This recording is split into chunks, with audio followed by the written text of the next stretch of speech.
thank you for your willingness to serve. This is our County Commission District 2 candidates.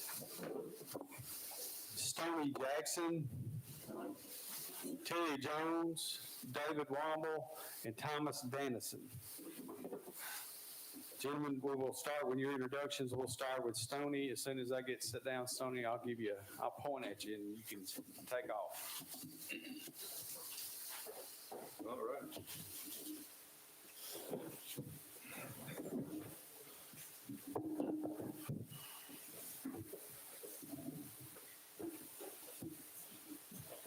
All right, first of all, I want to thank the staff and the UT Southern for letting us put this venue on here. My name is Stoney Jackson, and I'm married to Gladys. We have 2 sons, 2 granddaughters, 1 great-grandson, 4 great-granddaughters, 2 boys and 2 girls, and the great-grandson set of twins.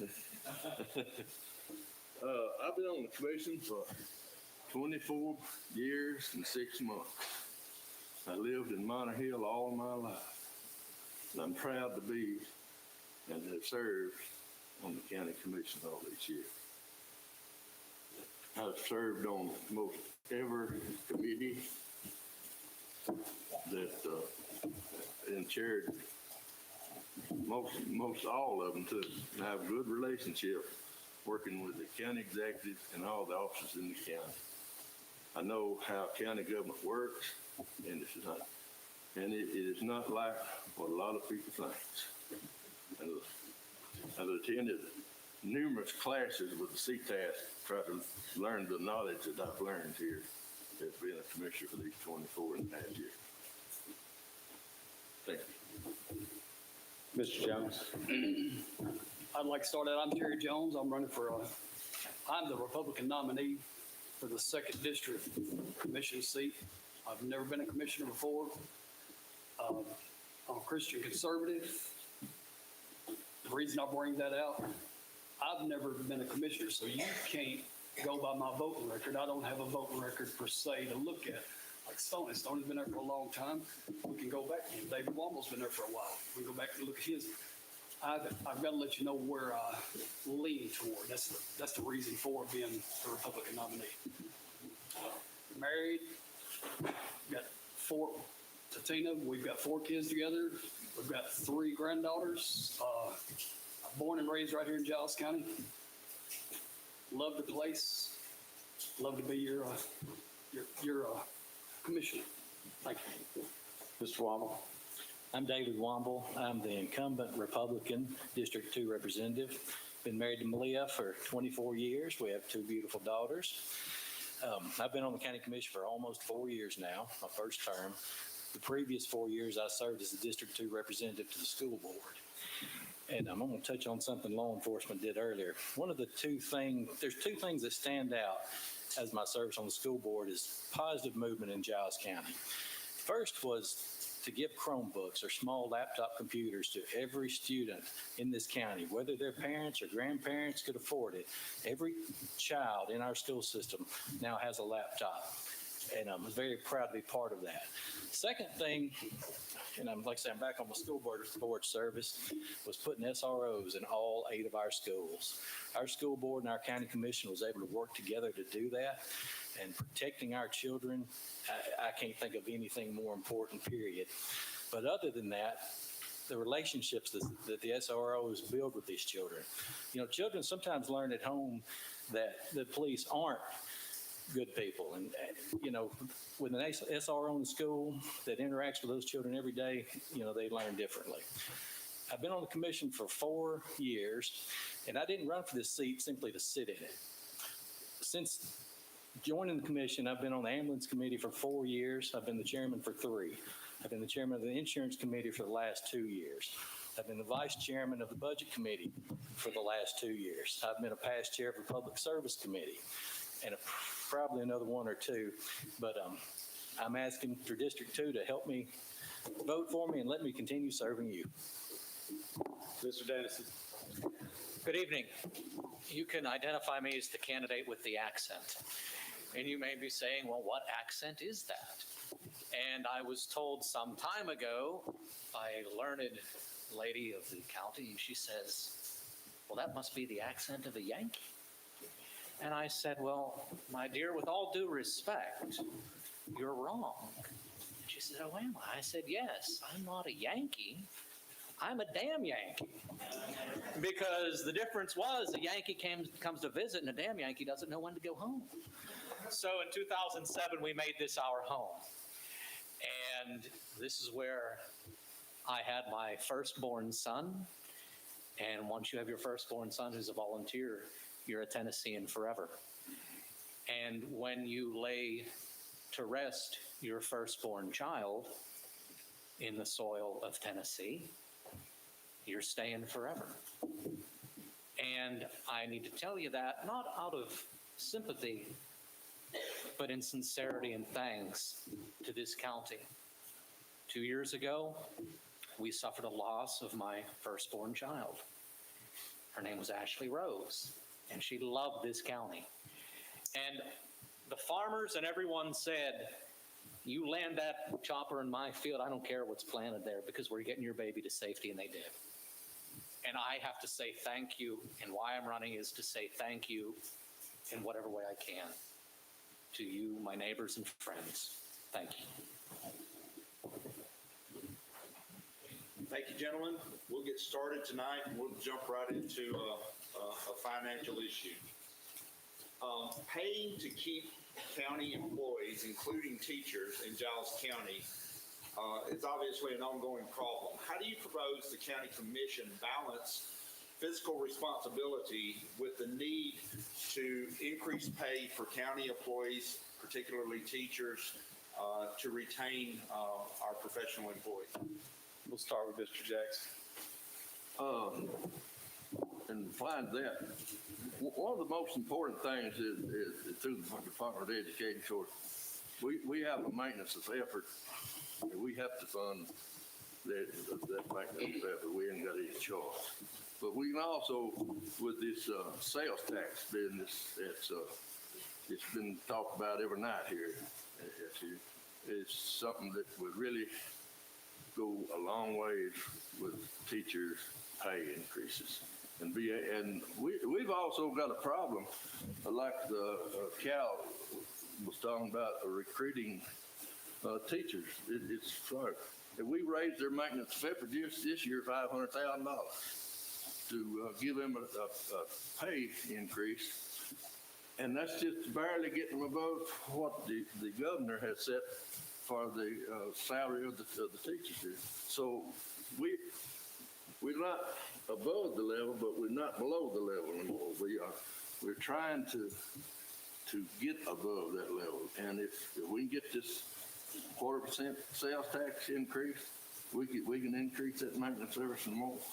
And I think that the county commission will go along with increasing the salary. We've increased it for the ambulance service. We increased it for the sheriff's department.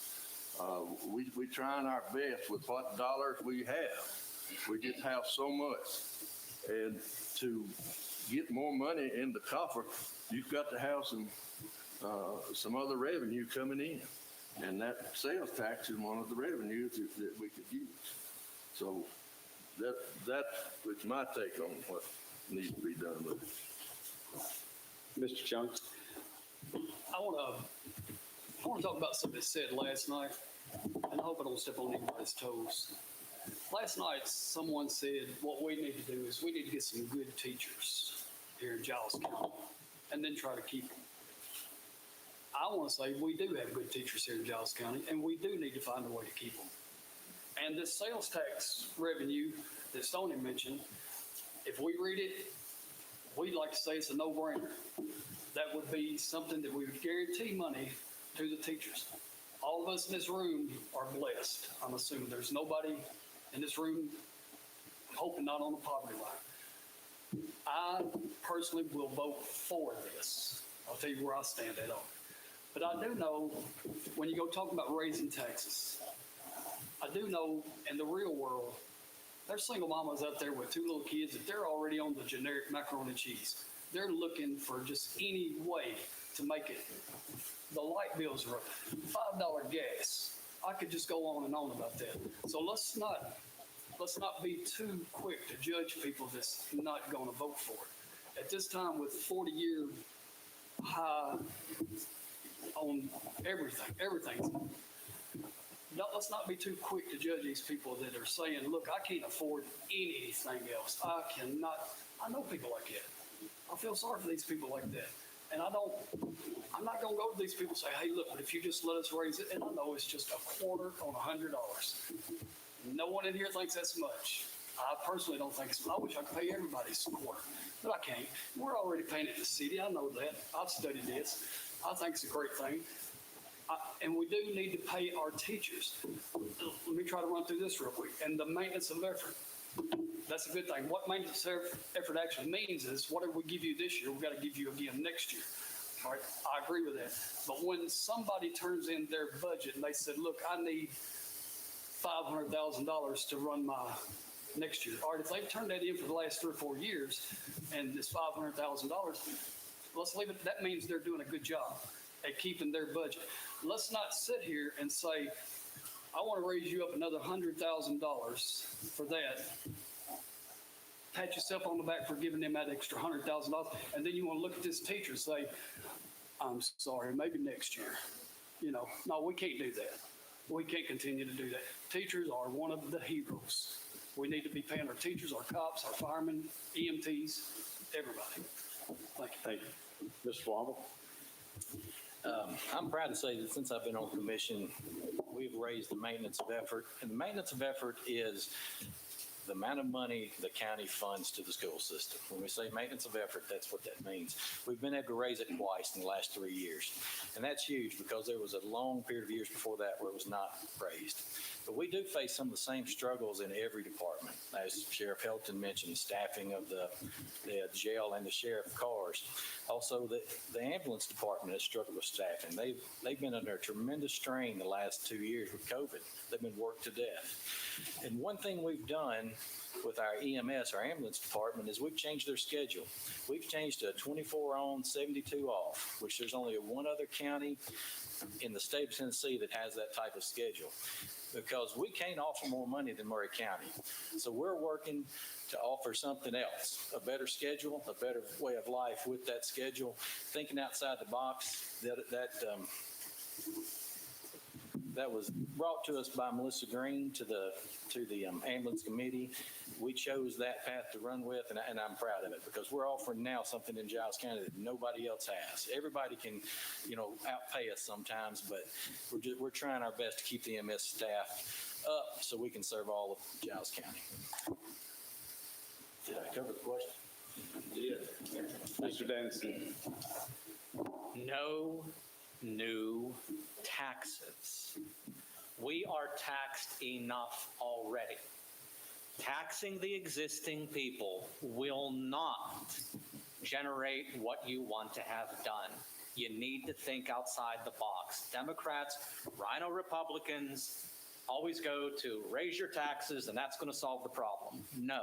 If you raise revenue, if you encourage more businesses to come here, if you have a business-friendly environment, if you develop your infrastructure, you will attract new businesses. So what do we need to get? Teachers, law enforcement, EMS. How do they bring in big businesses to your major cities? They give them tax incentives. Why can't we do it for individuals? If you're a quality teacher, if you're a #1 law enforcement, if you're an EMS person, let's look at lowering your real estate tax. Let's think outside the box. How do we get them in? Let's give you a break for 5 years. If you stay here 10, we'll lower your tax rate to this. They'd be knocking on our door because it's a beautiful place to live, but we got to bring them in. When you raise those taxes, the teachers are going to say 2 things. Well, I'm down here, And now you're throwing a burden on these new people coming in. You're not going to encourage anyone to come in. We need to encourage people to come here. And how we do it, if it was good enough for Nissan, it was good enough for GM to say, oh, you don't have to pay property taxes up there. I say it's darn good enough for the people who raise our children, if you will, for 10 hours a day sometimes in the schools. For the man that puts, and the woman that puts that sidearm on their hip and puts their life on the line every day to say, I'll lower you by a few percentage points on your real estate tax the longer you stay here. That's my solution. All right, question number 2, and we'll start with you, Mr. Jones. We're going to change gears a little bit here. From a county commission standpoint, please talk about how our county government can protect Giles County from potential nuisance or dangerous property usage while balancing the rights of property owners. Well, I'll start out by saying I'm a no zoner. I do not believe in zoning. I will say we might need to look at something for government protection for county protection through getting together with people like Stoney that's been here for a while. We need to get with some legal experts through to see what's already being protected through state laws. I totally understand nobody wants, let's use the incinerator. Nobody wants an incinerator coming beside their house. Nobody wants a junkyard coming beside their house. Nobody wants anything. But I don't want to handcuff everyone in Giles County because I don't want something beside my house. I don't want zoning. No one wants to be told what. I'll tell you what it's going to, it'll end up like an HOA. I'm going to tell you what color you're going to have your shades. I'm going to tell you when you got to cut your grass. That does happen in the city. You let your grass grow up in the city. See what happens. Yeah, we all want everything to look pretty. I don't want to have to ask, can I have a shed out behind my house? That's my property. I want to put that shed on my property. I want to be able to put that shed on my property. That I go somewhere else. Mr. Womble. Thank you. Since I've been on the commission, I've heard a lot about zoning, property rights and all that. And I've never seen anybody on this commission in the last 4 years that wanted to restrict what you do with your personal property. That's where the zoning conversation always goes for some reason. But I don't think there's anybody currently on our commission that wants to restrict anything you do. You pay your mortgage, you pay your taxes, you do what you want to with your property. Now, as for industries coming in here who employ 50 plus people, we need to have some restrictions on the placement of those industries and some restrictions on what type of industries we will allow in Giles County. And we can do that without infringing on residential property rights. I would like to see us do that. One thing Melissa Green brought to our attention is that these businesses are already really restricted of where they can locate based on utility services. Any large industry is going to need large 3-phase power, which we don't have on Oak Grove Road between Terry Jones's house and my farm. So we don't have to worry about that. We don't have natural gas, down on Salem Road. So we already have some natural barriers that help us protect us from these industries we don't want because they can only locate in certain places. But we do need to continue working on this. Mr. Dennison. I would concur with what my colleagues have said about the zoning. I could also speak to that from firsthand knowledge. I am an attorney, and in my younger years, I was a zoning board law clerk for the city of Pittsburgh. So I learned it very closely. And one thing I will say about zoning is the only people that make money are the lawyers. And if anyone's considering going for countywide zoning, I will tell you clearly, directly, with no strings attached, I am against it 100%. Unless you are able to pony up probably $1 million a year, be ready to budget something like that countywide. You don't want to zone your whole county. You need to specify and tell us what are these protections? What are you looking to be protected from? You need to identify it. You cannot speak in the abstract. We need to get specifics, so we need to have our county commission meetings at a time when the business people are done at their businesses. When the farmer is done on his farm, have these meetings at night at a public location and let the people speak. Don't have them at 9 o'clock in the morning when everybody else is doing their job. Because we need to know from you, what are your concerns? My concern on Fall River Road might not be the same as your concern on Minor Hill Highway. But that's not to say mine is more important or yours is more important. I need to know what the concerns are. But I tell you, I would never vote to zone it countywide. We came here, we live in the country because I wanted to live in the country. If you want to live in the city, there's the city mouse and the country mouse. You can live in the city and do those sorts of things, not countywide. Mr. Jackson? Several years ago, I introduced the Jackson Law to the county commission, and also introduced the nuisance law, which the Jackson Law protects the county from landfills, mostly is what that is. The nuisance law was really a broad area.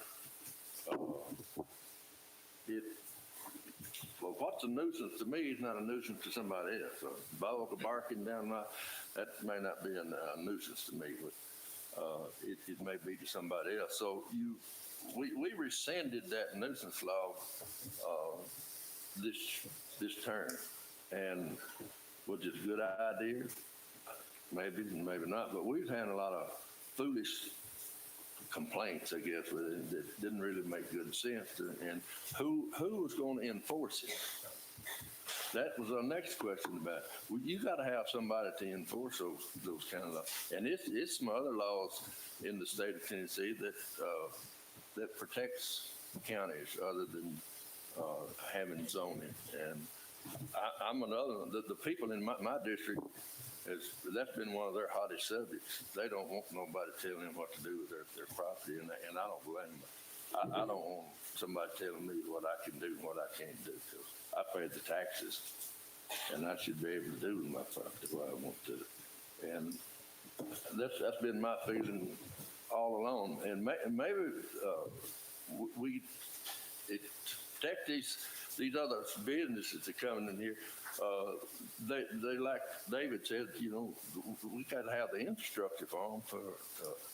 If we hadn't got it, they're gonna go for the infrastructure is. But let me say one other thing too. We need a lot of retail more businesses we got here in this town. That would help us more than anything. I'm probably getting off the subject a little bit. I just want to make that clear.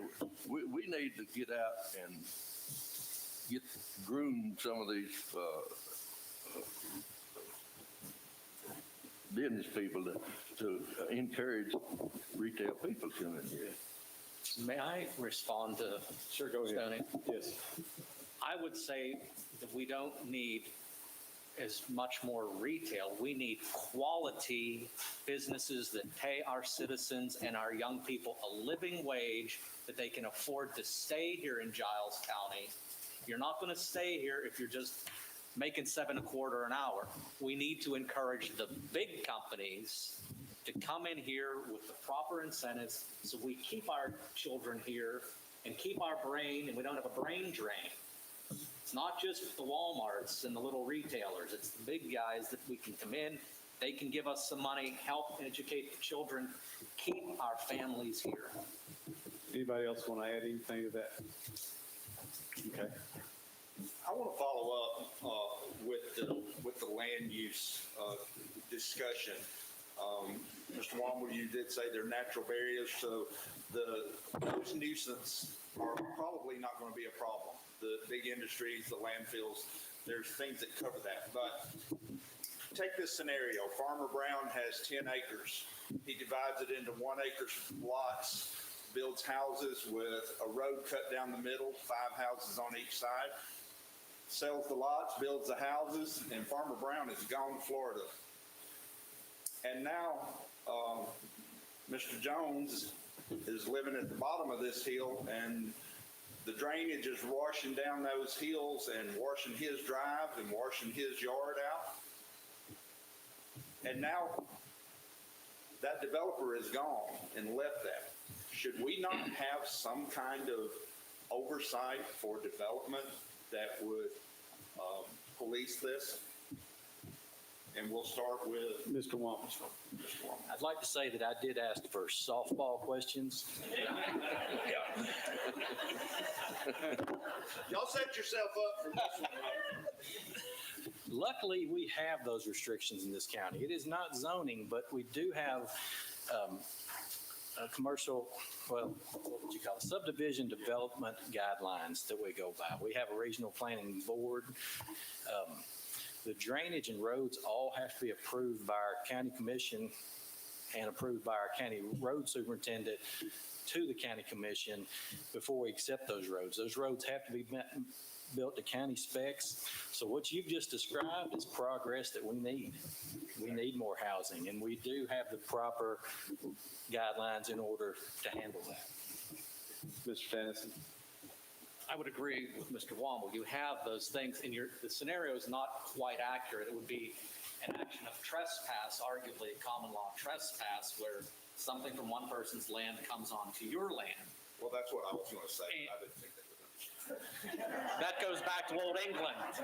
Okay, so if you're keeping something on your property and you don't take care of it and it runs onto mine, it's not the county's problem. The county didn't do that, or even necessarily the first developer. It's if you're not taking care of your property and it's interfering with mine, that's trespass. So there are legal methods in which we would deal with that the county would not need to incur its costs. We already have safeguards in place. We don't need to do those types of things necessarily to prevent the farmer from making money. He's worked on that land all of his life, and if he gets to the point in his time where he's tired and just wants to retire to Florida, God bless him. I think he should get to go, and he's done with his land. He's given back from his land, and he's given the bounty of his land to us, and that should be his right to do. But I don't want to see that person getting taxed or his children getting taxed where they can't afford to keep that family farm either. When I hear people on the commission talking about raising taxes, that's where my mind goes. Let's not tax out the family farmer. Let's not tax out the people who want to continue growing, but let's also allow that farmer to retire with dignity and allow him to do something good with his land, i.e. giving homes to new people who can move in here and be productive members of the community, who can raise a family. Because I tell you again, it's the best gosh darn place I could think of to raise my family. They're going to have to carry me out feet first, and I want my children to stay here after they go away to school and come back. Mr. Jackson. We got subdivision regulations in the county through the planning commission. They have to come before us and the highway superintendent. It all runs back into the highway superintendent. He's the one who goes out and checks the roads and the drainages and all that and makes sure that everything's in place, and comes to the county commission with the planning commission, and we look over the subdivision regulations, make sure everything is in right, and then we go on and get the approval through the county commission to accept those. It all runs around what the roads more than anything. Our subdivision regulations, I think about 2 pages thick. It's very thin, very thin. Nothing compared to our neighboring counties in it.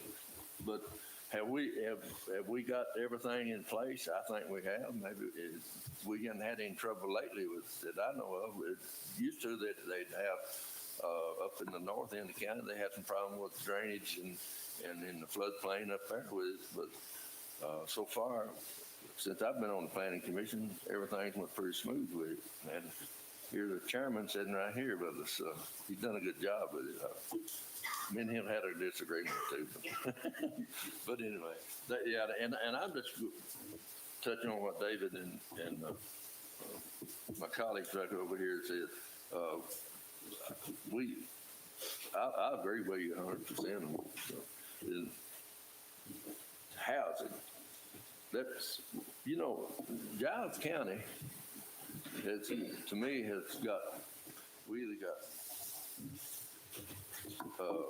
high income or low income, medium income housing. We don't have much low income housing here in the county.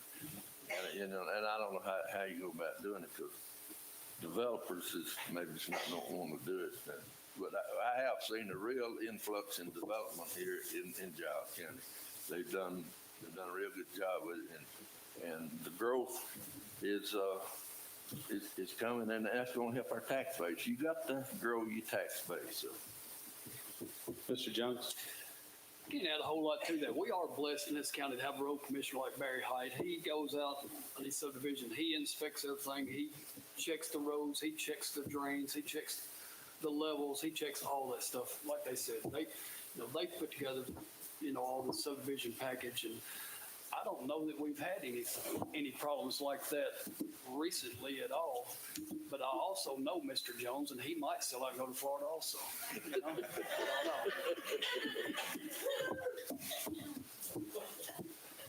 Next question.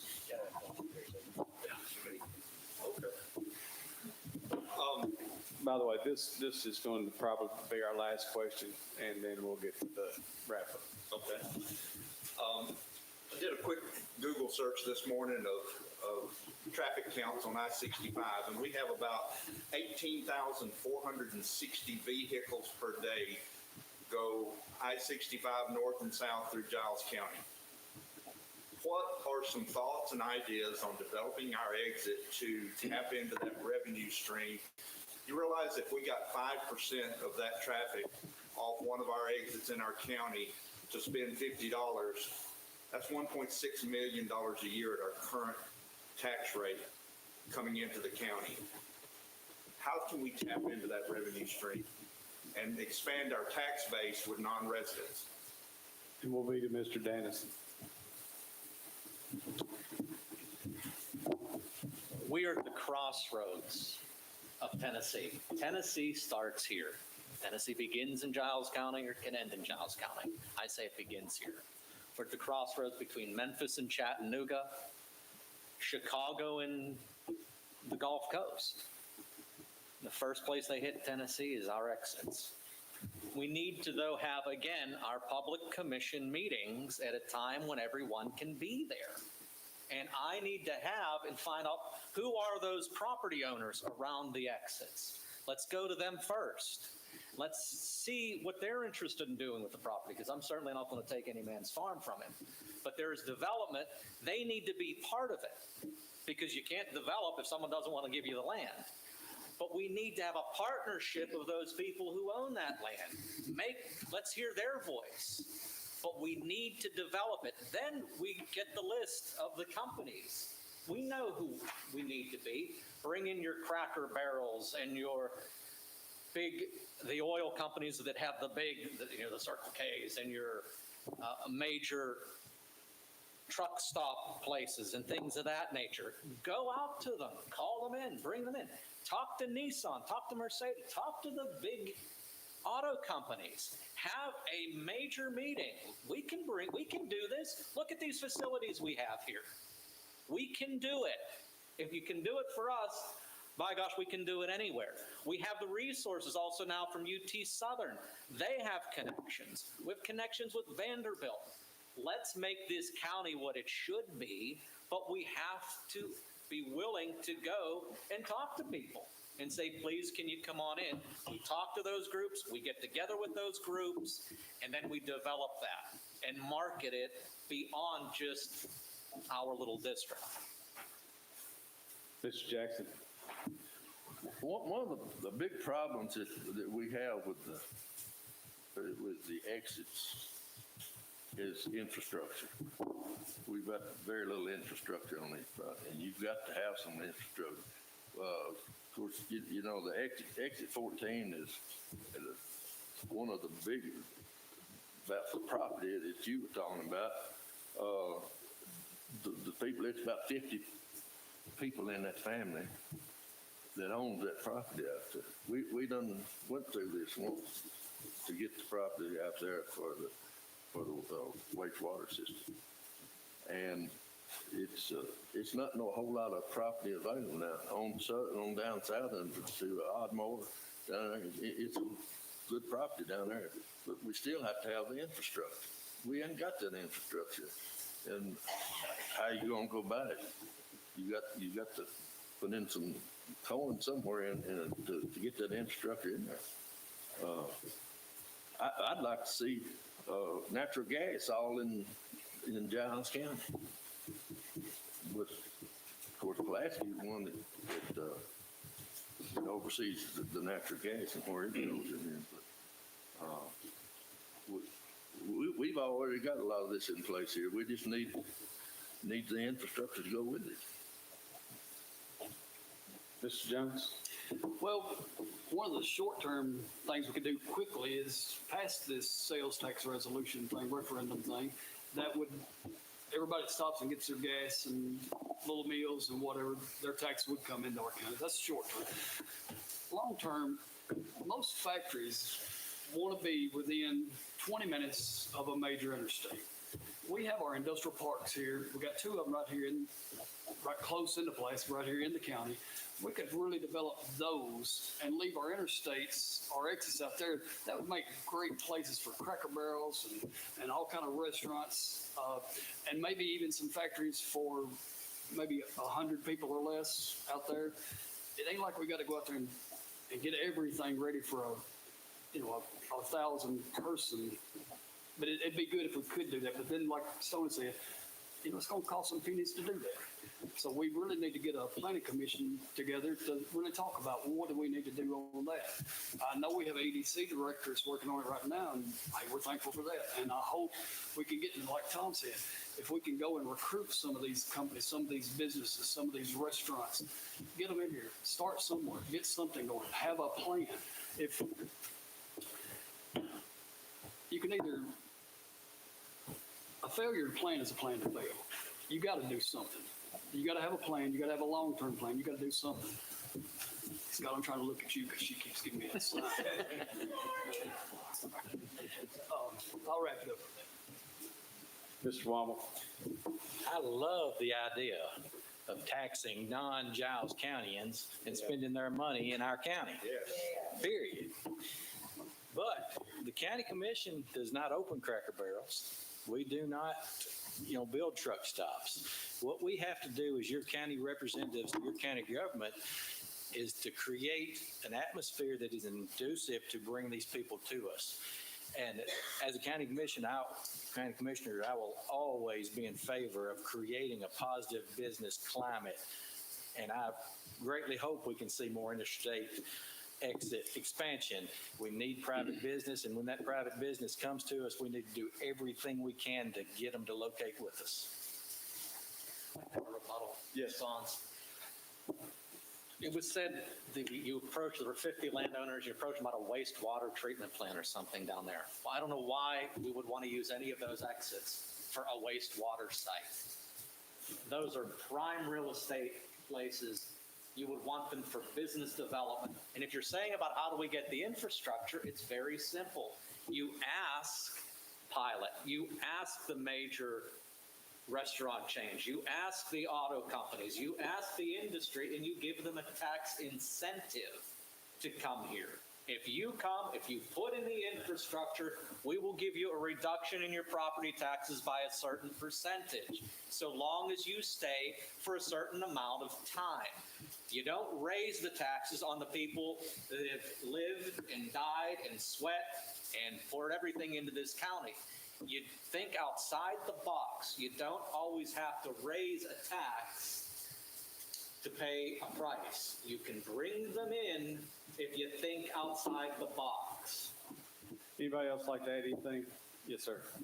We already given tax incentives for these companies. But no one's there. Huh? But no one's there. They ain't got no property. You got to have some property for them. Those people that I talking about was 50 someone owns that land out there. That's a family. It's all in their family. It took us 2 years to condemn that out there. 2 years to get to all these people, to do what we had to do. And you said that what we would need a wastewater treatment plant. That was part of the deal that you had for these truck stops and all that to locate was wastewater system. But that was our goal to put that wastewater, and our goal was to get those truck stops. And the starting of it was up our liquor warehouse was coming out. They had to have that. Anybody else? Yes, sir. They talked about infrastructure, and I know this is going to kind of move a little bit. I come into this thinking that District 2 was probably the only district that had the problems that I had written down. But after going through these nights, we're finding out that infrastructure is a big deal as far as internet throughout the county. We don't have it. If you live where I live, you have Ardmore. I'm not going to sit up here and throw stones at them. I've had Ardmore for 30 plus years. I don't have them anymore.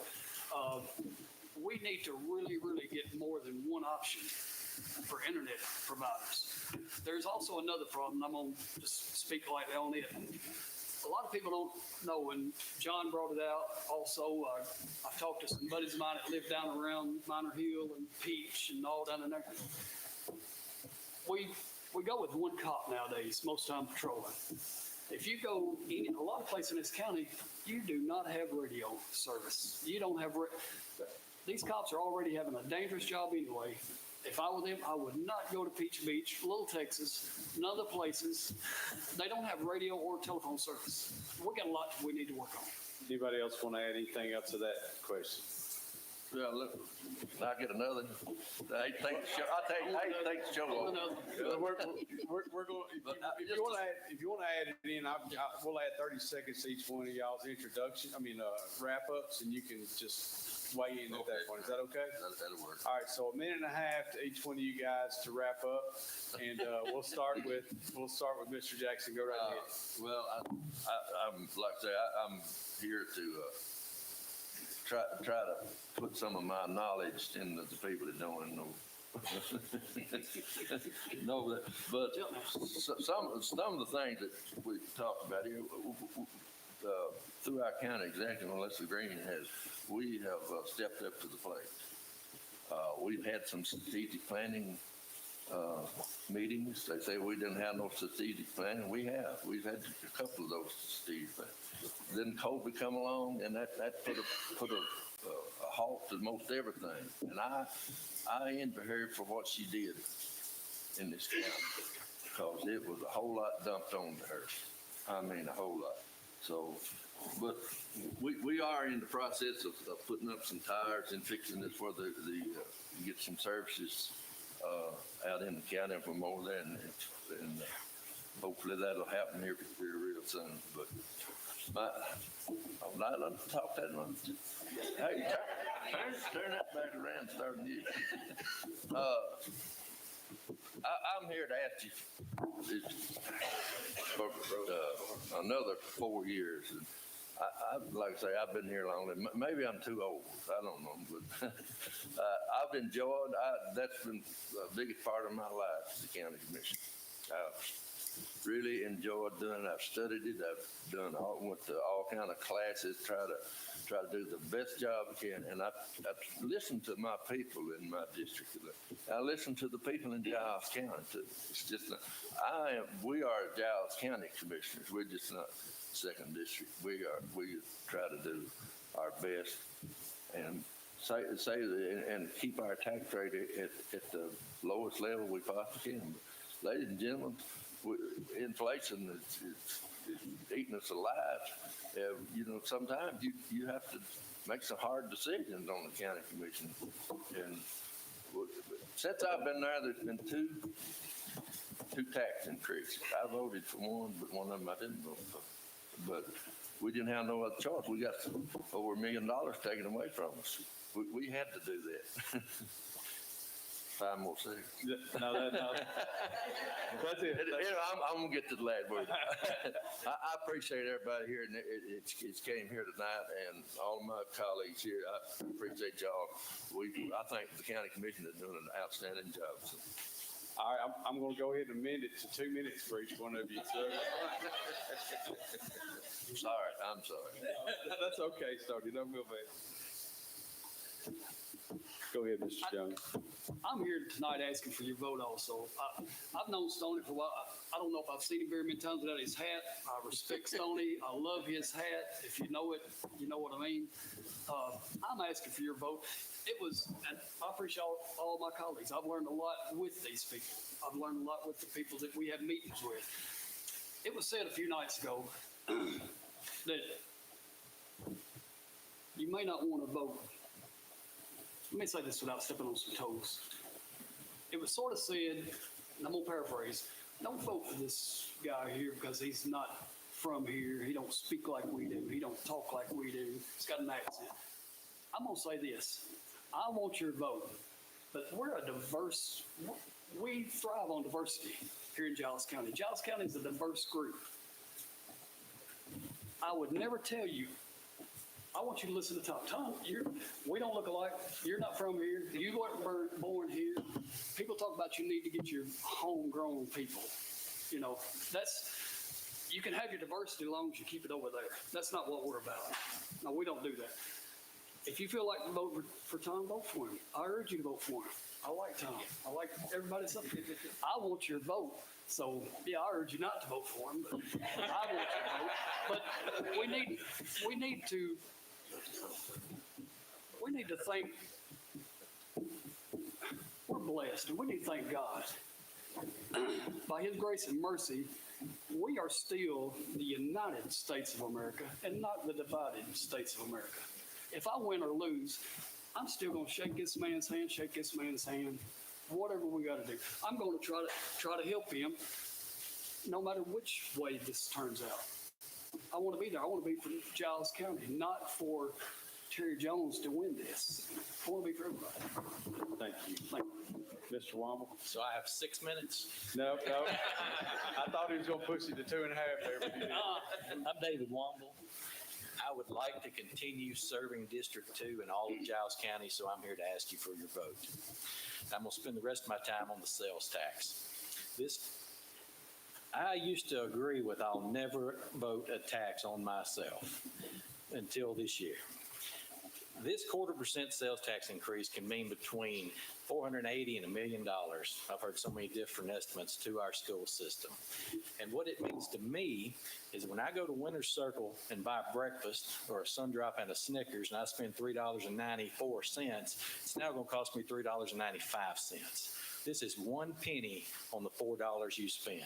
You stop at Richland Trace or Richland Market, whichever way you drive, you're going to, on a normal morning, you're going to spend another penny.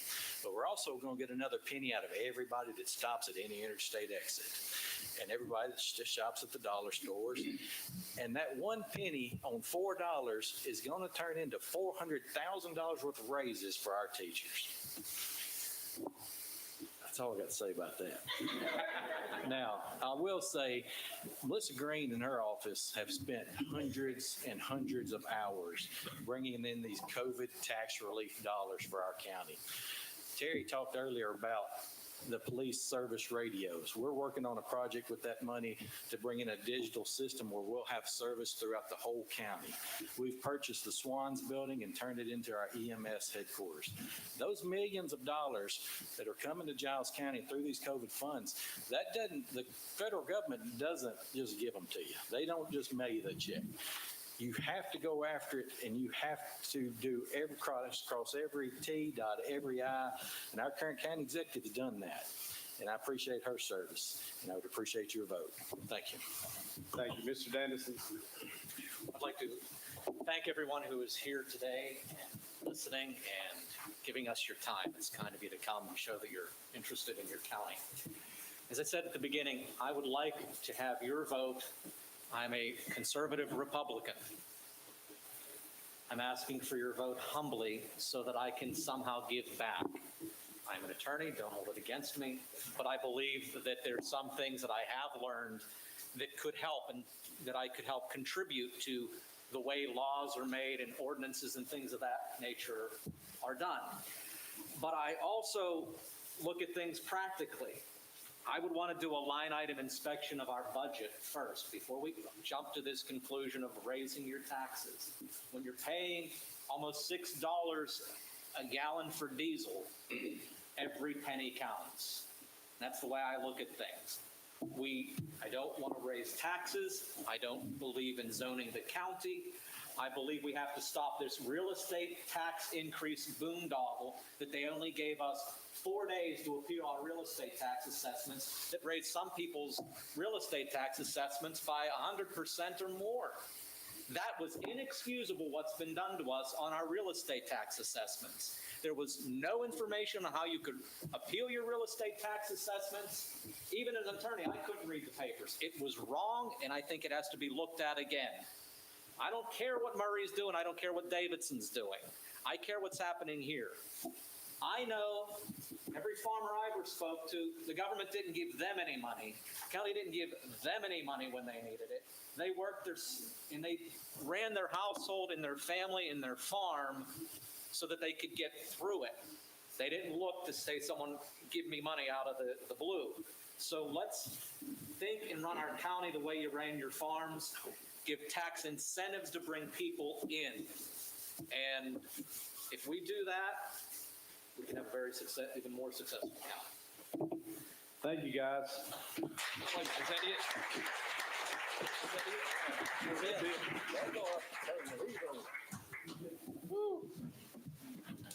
Y'all put me by all your opposing speakers. All right, hey, this is the big break. I'm calling.